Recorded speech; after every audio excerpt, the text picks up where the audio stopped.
भोलेनाथ के भक्तों को प्रणाम। आज की इस कथा में आप सुनेंगे कि स्वयं महादेव ने एक साधारण भक्त को आदेश दिया कि 17 सितंबर को 7 कार्य करना अनिवार्य है। जो भी इन कार्यों को करेगा उसके जीवन से दुख, दरिद्रता और अशांति सदा के लिए दूर हो जाएगी। अगर आप भी शिव जी के सच्चे भक्त हैं तो इस कथा को ध्यान से सुने और अंत में चैनल को सब्सक्राइब जरूर करें ताकि महादेव का आशीर्वाद आपके जीवन में स्थायी हो। अभाग बाग भक्त की पुकार।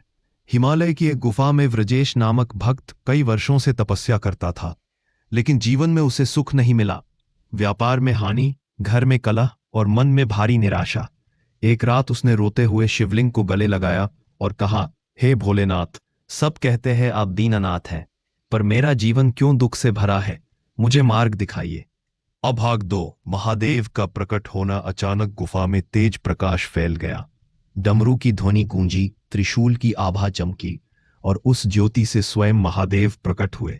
उनकी जटाओं से गंगा बह रही थी, गले में नाग लिपटा था और नेत्रों से करुणा झर रही थी। महादेव बोले, वत्स, तुम्हारे आंसू व्यर्थ नहीं गए। अब मैं तुम्हें ऐसा रहस्य बताता हूं जो तुम्हें ही नहीं बल्कि सभी शिव भक्तों को दुख मुक्त कर देगा। सुनो, 17 सितंबर को यदि 7 कार्य किए जाएं तो जीवन के सारे दुख दूर हो जाते हैं। अब भाग 3 शिवजी के बताए 7 कार्य और उनका महत्व।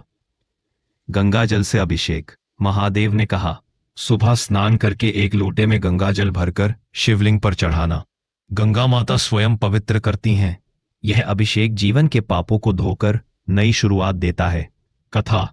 राजा दिलीप ने जब गंगा जल से अभिषेक किया था तभी उन्हें संतान सुख प्राप्त हुआ। 2 ओम नमः शिवाय का जप। यह 108 बार जप करो। यह पंचाक्षरी मंत्र ब्रह्मांड की शक्ति है। इससे मनोबल बढ़ता है और भय दूर होता है। कथा।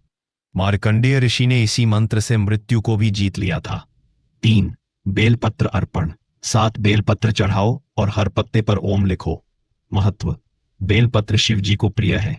यह 3 गुणों सत, रज, तम का प्रतीक है। कथा।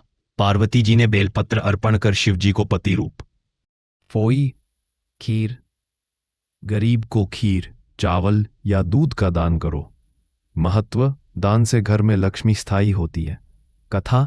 राजा हरिश्चंद्र ने दान से ही पुनः अपना राज्य और वैभव पाया। दीपक और धूप अर्पण। शाम को दीप जलाकर शिवलिंग के समक्ष रखना। महत्व।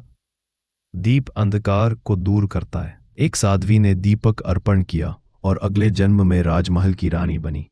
6 11 परिक्रमा। दीपक जलाने के बाद शिवलिंग की 11 परिक्रमा करना। महत्व। परिक्रमा से जीवन की बाधाएं दूर होती हैं और नकारात्मक शक्तियां नष्ट होती हैं। कथा। एक गरीब ब्राह्मण ने 11 परिक्रमा की और उसी वर्ष उसे अन्न समृद्धि प्राप्त हुई। कार्तिकेय और नंदी का ध्यान करना। महत्व। परिवार का ध्यान करने से घर में भी प्रेम और एकता बनी रहती है। कथा। जिस घर में शिव परिवार की आराधना होती है वहां कलह नहीं टिकती। 7 भक्त का जीवन बदलना। भक्त, 17 सितंबर को यदि तुम ये 7 कार्य करोगे तो न केवल तुम्हारे दुख मिटेंगे बल्कि आने वाली 7 पीढ़ियां भी सुखी रहेंगी। धीरे धीरे उसके जीवन में चमत्कार हुए। व्यापार में लाभ, घर में शांति और मन में संतोष। महादेव का अंतिम आशीर्वाद। शिवजी की वाणी आकाश से गूंजी, भक्तों, 17 सितंबर को ये 7 कार्य जो करेगा उसके जीवन से अंधकार दूर होगा और मेरे आशीर्वाद से उसका मार्ग सदैव प्रकाशित रहेगा। उसके घर में सुख, समृद्धि और संतोष सदा के लिए वास करेंगे। संदेश। अगर आप भी चाहते हैं कि महादेव का आशीर्वाद हमेशा आपके साथ रहे तो 17 सितंबर को इन 7 कार्यों को करना मत भूलिए और इस दिव्य संदेश को हर शिव भक्त तक पहुंचाने के लिए चैनल को अभी सब्सक्राइब करें।